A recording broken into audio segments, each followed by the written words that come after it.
عقد وصدقا وصدا أورن أنا نقول جنة وبلغادا ثوبان بعد أنيقا ثوبان صحابي قاس مركو دادي سويناتي سوق مقالة المدينة سوق فرسكي سوى تيتو سوقلو جادل فرسك أولا دعيو أيا سوق كقدع جري دحديسا ربما لقى يا بسوق جادل كاسي نين ماشى مرة إنه كقدع رغبة ديسا إنه دكتيسا كقدعو ما أورنجري نسوسي بل إن تو دادعو أيو قاعد يسقو سوق قادن جري مرقاس لقو أورنجري يا ثوبان صاحب رسول الله باته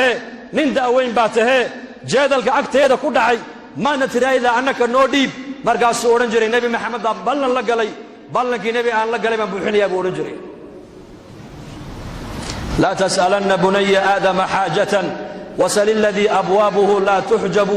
فالله يغضب إن تركت سؤاله وبني آدم حين يسأل يغضب بني آدم باهد هذا هؤشيغن باهد هذا واحد شيغتا إله البابدي سمر والبان لحرين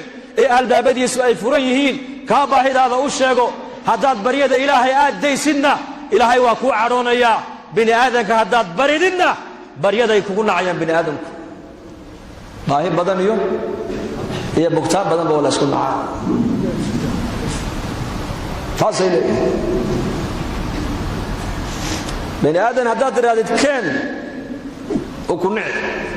إلهي هداد كان أورن ويدد اسنو كو عرون gacantan marka waxa la inoo siiyay ina ilaahay hoos dhigano ilaahay barino Malik bin Dinar rahimahullah habeenada kamid ku manaamay manaan baa lagu yiri ka masaajidka ku yaala xaafada waa Madiinatu Basra ina yaro shaaba jooga oo ilaahay ku caabudaya saddex maalmood yarkaas cunto ma cunin qaado raashin kariyo u geeba lagu yiri manaam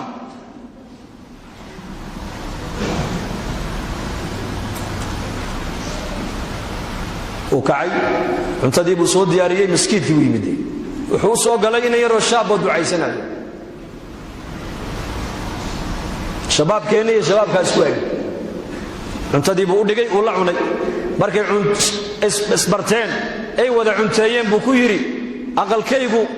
waxa ku yaala xaafada ka dambayso ku yaala wadada saa u soo marsada u soo mar ali markaad baahateen cunto u baahatay ii kale buu ka yiri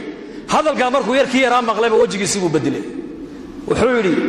maad taqaanay horay may man ku aqaanay maya xalay adigoo hurda ka amarka kugu siiyay inaad kacdo cunto aad ii soo kariso ii keento ka bariyadiisa intoon daayiman adiga ku imaada buu kay ida saalta fas'alillah ka sabari buu meel kale ma bariyo albaabka makhluuqa waan iska xidhay buu anigu albaabka khaliqan garaaca bas xiriirka ilaahay inaka inaga dhaxeeya hadduu inoo hagaago nolosha adduunyada inoo hagaagi xiriirka inaga dhaxeeya inaka ilaahay maxaan ku hagaajinaynaa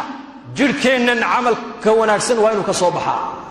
salaadii waa camal wanaagsan soonkii waa camal wanaagsan quraankii waa camal wanaagsan sadaqadii waa camal wanaagsan fadhiga miskiidku waa camal wanaagsan dikrigu waa camal wanaagsan tacliinta diinta la baran waa camal wanaagsan diinta ummadda loogu yeedhaa waa camal wanaagsan baa la rabaa in laga shaqeeyo